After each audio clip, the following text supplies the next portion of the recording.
Wap teka, kwentong Illuminati muna tayo.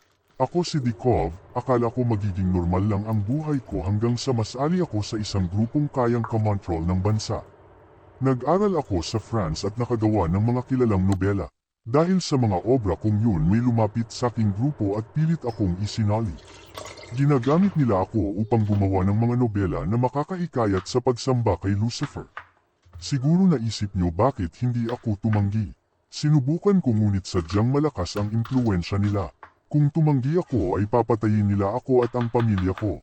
May mga kilala at maimpluwensya silang miyembro sa iba't ibang bansa para masunod ang gusto nila.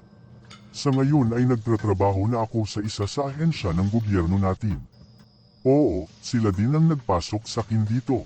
Tila sa lahat ng mga bansa ay may mga spy sila. Kaya nilang magpagera sa isang bansa tulad ng nangyari sa Russia at Ukraine. Hindi ko kayo hinihikayat maniwala pero ngayong taong 2025, may nakakakilabot silang balak gawin.